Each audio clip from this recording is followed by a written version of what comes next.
Hello everyone. आज हम देखेंगे कार्बन एंड इट्स कंपाउंड के बारे में। ये 10th क्लास का चैप्टर नंबर 4 है। तो लेट्स बिगिन। फर्स्ट सबसे पहले हम देखेंगे कार्बन होता क्या है। Carbon is a chemical element जिसका सिंबल है सी और इसका एटॉमिक नंबर है 6 और ये ग्रुप नंबर 18 में लाई करता है पीरियोडिक टेबल के अंदर। ये नॉन मेटालिक है और टेट्रावेलेंट, ये इसकी एक अलग सी प्रॉपर्टी है। टेट्रावेलेंट मीन्स इसके outermost valence electron shell में 4 इलेक्ट्रॉन प्रेजेंट होते हैं। ये नेचुरली 3 आइसोटोप्स में अकर करता है। आइसोटोप्स का मतलब जिसका एटॉमिक नंबर सेम होता है लेकिन एटॉमिक मास डिफरेंट होता है। एक है C12, C13 और एक है C14। C14 जो है वो रेडियो एक्टिव है, जो कार्बन डेटिंग में काफ़ी हेल्प करता है। जैसे रॉक्स वगैरह की एज को कंफर्म करने के लिए हम कार्बन डेटिंग की टेक्निक का यूज़ करते हैं। Next one. अब हम देखें कार्बन हमें कहाँ कहाँ हमें मिलता है। Carbon is found in atmosphere, inside the earth crust and in all living organism. हर कोई ऑर्गेनिज्म जो है उसके अंदर जो है वो कार्बन जो है वो मिलता है, चाहे वो किसी भी फॉर्म में हो। Carbon is present in a fuel like wood, coal, charcoal, coke, petroleum, natural gas, biogas and marsh gas. ठीक है। जो लिविंग ऑर्गेनिज्म के अंदर कंपाउंड होते हैं उनके अंदर भी हमें कार्बन जो है वो मिलता है। ठीक है। Carbon is found in a free state, ये फ्री स्टेट में मिलता है और ये हमें कंपाउंड्स के फॉर्म में मिलता है। जो इसके फ्री स्टेट में है उसको उसके बारे में हम पढ़ेंगे। इसमें आता है डायमंड, ग्रेफाइट और फ्लोरीन्स।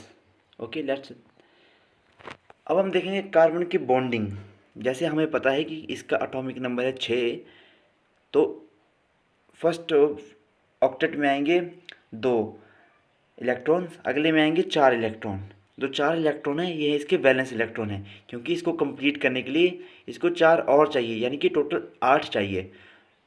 तो ये टेट्रावेलेंट एक एटम है, इसके वैलेंस इलेक्ट्रॉन इसके पास 4 होते हैं। ठीक है। और ये उन चारों को शेयर करके जो है वो बॉन्ड बनाता है, वो हम आगे पढ़ेंगे। अब हम देखेंगे कि कोवलेंट बॉन्ड कैसे फॉर्म होता है।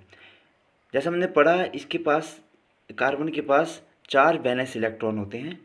ठीक है। तो ये क्या करता है, जैसे हमने पढ़ा मीथेन का फार्मूला होता है CH4। तो कार्बन क्या करता है, 4 हाइड्रोजन के साथ बॉन्ड बना लेता है। यह इसका फार्मूला, जैसे हम पढ़ते हैं नॉर्मली मीथेन का फार्मूला। यहाँ पे इसने एक बॉन्ड यहाँ बना लिया, एक बॉन्ड यहाँ बना लेता है, एक बॉन्ड यहाँ बना लेता है और एक बॉन्ड यहाँ बना लेता है हाइड्रोजन के साथ। ठीक है। अब हम देखेंगे कि जैसे हम कार्बन जो है वो सिंगल एटम की फॉर्म में मिल जाता है, जैसे हम इसका लिखते हैं कार्बन C, लेकिन जो हाइड्रोजन है उसको हम H2 की फॉर्म में लिखते हैं, ऑक्सीजन को हम O2 की फॉर्म में लिखते हैं और नाइट्रोजन को N2 की फॉर्म में लिखते हैं। तो हम इनमें देखेंगे कि ये H2, N2 और O2 का फंडा क्या है। और इसके अंदर जैसे 2 ऑक्सीजन के मॉलिक्यूल आपस में डबल बॉन्ड के साथ जो जुड़े होते हैं, वो हम देखेंगे कि कैसे फॉर्म होता है। तो पहले हम देखेंगे हाइड्रोजन का जो सिंगल बॉन्ड है वो कैसे फॉर्म होता है। हाइड्रोजन का एटॉमिक नंबर है तो होता है 1, तो इसको ऑक्टेट पूरा करने के लिए एक और हाइड्रोजन की ज़रूरत होती है। तो ये क्या करता है, दूसरे हाइड्रोजन के साथ अपना जो है वो सिंगल जो है वो शेयर कर लेता है अपना एटम, और H सिंगल बॉन्ड जो फॉर्म कर लेता है, जिसको हम लिखते हैं H2। अब हम नेक्स्ट देखेंगे ऑक्सीजन के केस में। ऑक्सीजन के पास एटॉमिक नंबर है उसका 8 और उसके इलेक्ट्रॉनिक कॉन्फ़िगरेशन आएगी, पहले शेल में आएगा 2, दूसरे शेल में आएगा 6। तो उसको ऑक्टेट पूरा करने के लिए क्या चाहिए, इसको चाहिए 8। तो ये क्या करता है, दूसरे ऑक्सीजन से 2 लेता है और अपने भी 2 देता है, तो यहाँ पे ऑक्सीजन डबल बॉन्ड का फॉर्म हो जाता है। सिमिलर केस हम देखेंगे नाइट्रोजन के एटॉमिक नंबर है 7, इलेक्ट्रॉनिक कन्फिगरेशन आगे इसकी 2 और 5। ठीक है। तो इसको ऑक्टेट पूरा करने के लिए चाहिए 3 मोर इलेक्ट्रॉन। तो ये क्या करता है, दूसरे नाइट्रोजन के साथ जो है वो 3 इलेक्ट्रॉन जो शेयर कर लेता है और नाइट्रोजन नाइट्रोजन ट्रिपल बॉन्ड का फॉर्म कर लेता है। इसको हम N2 की फॉर्म में, ऐसे मॉलिक्यूलर फॉर्म में लिखते हैं। अब हम देखेंगे एलोट्रोप्स ऑफ कार्बन। एलोट्रोप्स होते क्या हैं? Allotropism is the property of some chemical event to exist in 2 और more different forms known as allotropes. जब हम किसी एलिमेंट को उसके 2 या 2 से ज़्यादा फॉर्म में लिख सकते हैं, उनको हम बोलते हैं एलोट्रोप्स। हम इसमें पढ़ रहे हैं कार्बन का। हम कार्बन के देखेंगे। कार्बन जो हमें ग्रेफाइट के फॉर्म में मिलता है, डायमंड के फॉर्म में मिलता है और फ्लोरीन्स के फॉर्म में मिलता है। इनको हम आगे डिटेल में देखेंगे। पहला आ गया हमारा graphite. In graphite each carbon atom is bonded to 3 other carbon atom on the same plane in hexagonal array. एक कार्बन एटम जो है वो दूसरे कार्बन एटम के साथ जो है वो तीन बॉन्ड बनाता है और ये एक लेयर फॉर्म में होता है। जैसे एक लेयर ये होगी, दूसरी लेयर ये होगी और तीसरी लेयर ये होगी। जैसे हम पढ़ते भी हैं कि ऐसे तो नॉन मेटल जो है वो बैड कंडक्टर ऑफ इलेक्ट्रिसिटी हैं, लेकिन ग्रेफाइट एक ऐसा नॉन मेटल है जो इलेक्ट्रिसिटी का गुड कंडक्टर है। ठीक है। और इसका यूज़ जो है वो लुब्रिकेंट्स में भी होता है। जैसे इसकी 3 लेयर हैं, तो ये 3 लेयर क्या करती हैं, एक दूसरे को ऊपर स्लाइड कर जाती हैं। ठीक है। जैसे स्लाइड कर जाएंगी तो इसके अंदर जो प्रॉपर्टी बिल्ड हो जाती है लुब्रिकेंट की। नेक्स्ट देखेंगे हम diamond. Diamond it is the hardest substance known. और इसमें क्या होता है, एक कार्बन के एटम के साथ जो वो 4 और कार्बन एटम जो है वो जुड़े होते हैं। नेक्स्ट हम देखेंगे फ्लोरीन्स। ये C60 की फॉर्म में होता है और इसकी शेप जो है एक फुटबॉल की तरह होती है और इसका नाम जो है वो after the name of scientist रखा गया था, फ्लोरीन्स। नेक्स्ट देखेंगे isomerism. The compound having same molecular formula but different structural formula is called isomers. और इस प्रोसेस को बोलते हैं हम आइसोमेरिज्म। फॉर एग्जांपल, नॉर्मल यहाँ गया हमारा नॉर्मल ब्यूटेन का स्ट्रक्चर और यहाँ गया आइसोब्यूटेन का स्ट्रक्चर। ठीक है। मॉलिक्यूलर फार्मूला सेम है, इसमें कार्बन है, इसमें भी 4 है, इसमें भी 4 है, लेकिन जो वो अरेंजमेंट जो उसका जो स्ट्रक्चर फार्मूला है वो डिफरेंट है। ठीक है। इसी तरह ये आ गया हमारा नॉर्मल पेंटीन, इधर आ गया आइसोपेंटीन और इधर आ गया नियोपेंटीन। ठीक है। नेक्स्ट देखते हैं आइसोमर्स। ये हमने पढ़ लिया, जिनका मॉलिक्यूलर फार्मूला सेम होता है बट उनका स्ट्रक्चर फार्मूला जो होता है वो डिफरेंट होता है। अब देखेंगे हम स्ट्रेट चेन। जब it is the property of carbon atom. ये कार्बन एटम क्या करता है, अगर दूसरे कार्बन एटम के साथ लंबी चेनें बना सकता है और इस प्रोसेस को हम बोलते हैं कैटेनेशन। ओके। और ये जो स्ट्रेट चेन की फॉर्म में भी होता है और ब्रांच चेन की फॉर्म में भी होता है। स्ट्रेट चेन में जो कार्बन जो डायरेक्ट जुड़े होंगे और ब्रांच की फॉर्म में कार्बन एक सीरीज ये गई और एक नीचे को आ गई। ठीक है। ब्रांच चेन रिंग फॉर्म में भी होता है। इनका बेस्ट एग्जांपल है हमारा बेंजीन, जो हम पढ़ते हैं बेंजीन का स्ट्रक्चर। ठीक है। क्योंकि ब्रांच्ड फॉर्म में। ठीक है। बेंजीन में जो तो 6 कार्बन होते हैं। ठीक है। नेक्स्ट देखते हैं हम characteristics of hydrocarbons. The number of carbon atoms. और इसमें वही है हमारा कि स्ट्रेट चेन में होता है, ब्रांच में होता है और रिंग साइकिल की फॉर्म में होता है। ठीक है। अब देखिए टाइप्स ऑफ हाइड्रोकार्बन्स। एक आते हैं सैचुरेटेड हाइड्रोकार्बन्स और एक होते हैं अनसैचुरेटेड हाइड्रोकार्बन्स। इनके बारे में हम पढ़ेंगे। पहले हम देखेंगे सैचुरेटेड हाइड्रोकार्बन्स होते कौन से हैं। The hydrocarbons in the organic chemistry that contain only the elements hydrogen and the carbon. The saturated hydrocarbons all the bonds are single bond. में इसका मेन पॉइंट ये है कि जो सैचुरेटेड में होता है वो कार्बन जो है वो सिंगल बॉन्ड में होते हैं। ठीक है। और इससे उल्टा इसका एग्जांपल हमारा इथेन, कार्बन के बीच में सिंगल बॉन्ड है। ठीक है। वहाँ क्या है unsaturated. The hydrocarbons that contains one और मोर डबल बॉन्ड और ट्रिपल बॉन्ड, इनको हम बोलते हैं अनसैचुरेटेड हाइड्रोकार्बन। इनके आ जाएंगे हमारे एल्कीन्स, अल्काइंस। ठीक है। ये हमारे एल्कीन्स जिनके बीच में डबल बॉन्ड होगा उनको हम बोलते हैं एल्कीन्स। ठीक है। एल्कीन का एक एग्जांपल देते हैं हम इसका, इथीन जो है वो हमारा फ्रूट राइपनिंग में इसका यूज़ होता है, मतलब फलों को पकाने में हम इसका यूज़ करते हैं। वह हमारे एल्काइंस जिनके बीच में ट्रिपल बॉन्ड आएगा। ठीक है। उनको हम बोलते हैं alkynes. Alkynes are the most reactive hydrocarbon compound.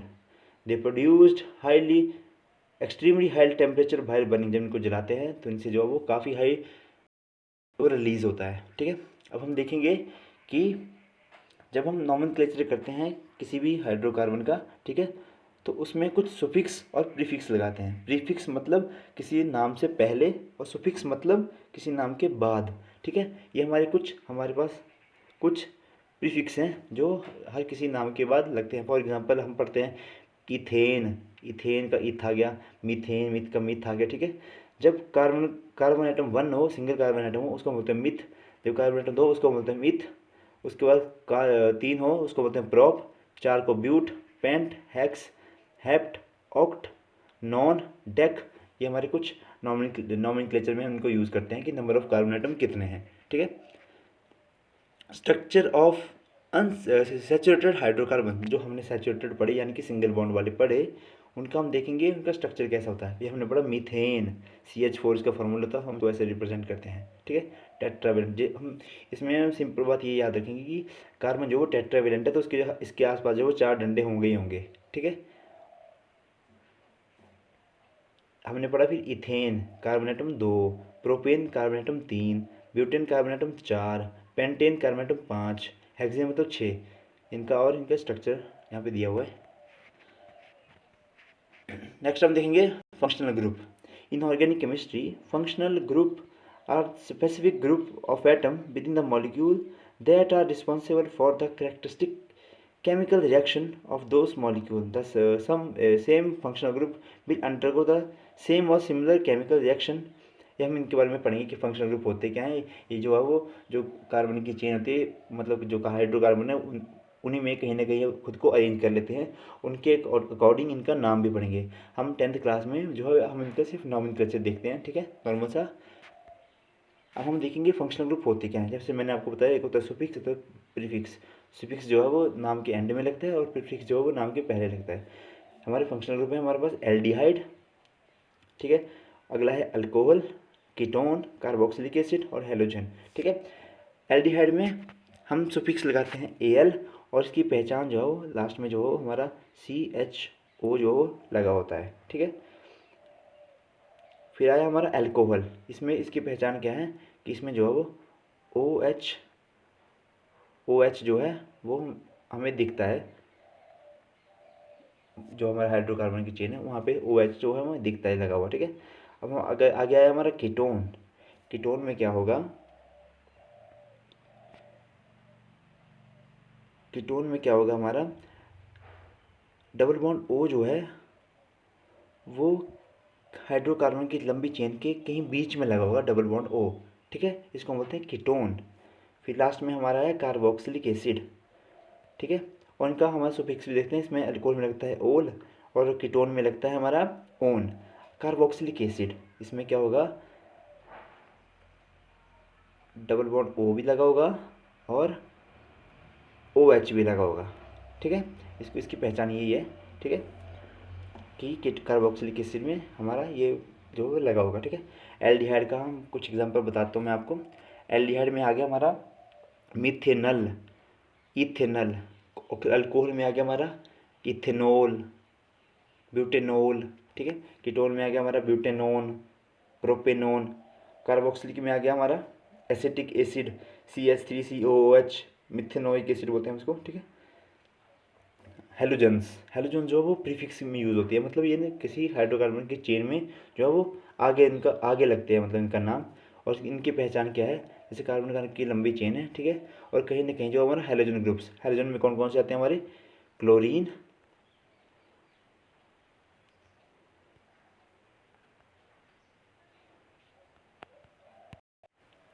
हमारे इसमें आते हैं फ्लोरीन, क्लोरीन, ब्रोमीन और आयोडीन। ठीक है, ये वाली चीज़ हेलोजन जो कहीं ना कहीं जो कार्बन की चेन के अंदर जो कहीं ना कहीं हमें दिखता है। जैसे यहाँ पे लगा है हमारा फ्लोरीन। ठीक है, तो ये आ गया हमारा halogens.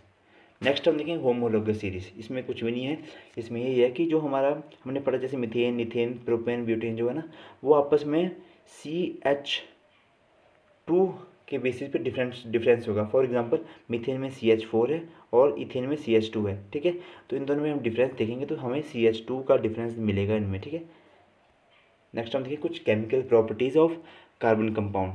First one is combustion. जैसे हमें पता है कि हमने कुछ भी मतलब किसी चीज़ को भी जलाना हो तो हमें ऑक्सीजन की हेल्प से उसको जलाते हैं, ठीक है। फॉर एग्जांपल हमारा आ गया कार्बन और ऑक्सीजन, वह कार्बन डाइऑक्साइड और हीट निकलती है। हमें पता है कि हम नॉर्मल जब किसी कोयले को जलाते हैं, ठीक है, उससे जो हमें हीट भी मिलती है और लाइट भी मिलती है। सेकंड वन आ गया हमारा मीथेन। मीथेन भी ऑक्सीजन की प्रेजेंस में जब उसको जलाते हैं तो उसमें वाटर, कार्बन डाइऑक्साइड, हीट और लाइट निकलती है, ठीक है। ये वाली चीज़ें इंपॉर्टेंट है, क्योंकि इन्हीं से जो हमारे क्या बोलते हैं ग्लोबल वार्मिंग भी होती है हमारी कार्बन डाइऑक्साइड की वजह से। Next one is oxidation. Oxidation, carbon compound like alcohol are oxidized to carboxylic acid on heating with oxidizing agent like alkaline potassium permanganate और एसिडिक पोटेशियम डाइक्रोमेट। ये इसकी एग्जांपल है कि जब इथेनॉल को हम किसी एक ऑक्सीडाइजिंग एजेंट के क्या बोलते हैं इसमें प्रेजेंस में इसको जब हम इसको रिएक्ट करवाते हैं तो ये इसमें जो ऑक्सीडेशन हो जाती है, ठीक है। नेक्स्ट वन देखेंगे एडिशन रिएक्शन। सिंपल से एडिशन में किसी चीज़ की एडिशन हो जाएगी, ठीक है। फॉर एग्जांपल इन्होंने दिया है यहाँ पे ये अनसैचुरेटेड हाइड्रोकार्बन है, ठीक है। इनको जो हो जब इन्होंने निकल जो हो और जो पीडी जो है पैलेडियम जो है इन्होंने कैटलिस्ट यूज़ करा तो इसमें जो है वो सैचुरेटेड हमें हाइड्रोकार्बन मिल गया। आगे आ गया सब्स्टिट्यूशन रिएक्शन। सब्स्टिट्यूशन रिएक्शन में मतलब किसी चीज़ की सब्स्टिट्यूट होगा कुछ चीज़, ठीक है, और नई चीज़ बनेगी। For example methane undergo substitution reaction with chlorine in the presence of sunlight to form substitution product, ठीक है। जैसे मीथेन को क्लोरीन के साथ इन्होंने बना दिया, यहाँ पे सब्स्टिट्यूट प्रोडक्ट बना दिया, साथ में HCl भी रिलीज करा दिया, ठीक है। अब हम देखेंगे कुछ इंपॉर्टेंट केमिकल कार्बन कंपाउंड, ठीक है। फर्स्ट वन आ गया हमारा इथेनॉल और हम सेकंड वन पढ़ेंगे इथेनोइक एसिड के बारे में, ठीक है। फर्स्ट वन आ गया हमारा इथेनॉल। इसको बोलते हैं इथाइल अल्कोहल भी हम इसको बोलते हैं, ठीक है। इसकी प्रॉपर्टीज़ क्या है, ये कलरलेस होता है, सॉल्युबल इन वाटर होता है, ठीक है। और इसके हमें यूजेस देखते हैं कुछ। Ethanol is used for making alcoholic drink, हमारे शराब स्ट्रोब बनाने के काम में आता है। It is used as a solvent, ठीक है। It is use for making medicine like tincture iodine, cough syrup में इसका बहुत यूज़ होता है, ठीक है। टॉनिक्स में इसका यूज़ होता है, ठीक है। हम देखेंगे लास्ट में इथेनोइक एसिड, एसिटिक एसिड, ये हमारा विनेगर है, ठीक है। विनेगर है, इसकी प्रॉपर्टीज देखेंगे। It is soluble in water और ये भी कलरलेस होता है, ठीक है। A solution of 5% of 8% of ethanoic acid in water, ये हमारा water, it is a vinegar, इसको विनेगर बोलते हैं फिर हम, ठीक है। इसी एस्टरिफिकेशन में इसका हेल्प होता है जब इथेनोइक एसिड को हम रिएक्ट करवाते हैं इथेनॉल के साथ टू फॉर्म एस्टर, ठीक है, इन द प्रेजेंस ऑफ H2SO4, इसी को हम बोलते हैं हमारी एस्टरिफिकेशन, ठीक है। ये बाकी इसकी कुछ स्पॉनिफिकेशन एक और इसकी क्या बोलते हैं रिएक्शन है, ठीक है। और ये वाली इंपॉर्टेंट रिएक्शन है। इथेनोइक एसिड जब किसी बेस के साथ रिएक्ट करता है तो वो सॉल्ट और वाटर जो है वो प्रोड्यूस करता है, ठीक है। Thank you, this is all for today. Like, share and subscribe. Thank you.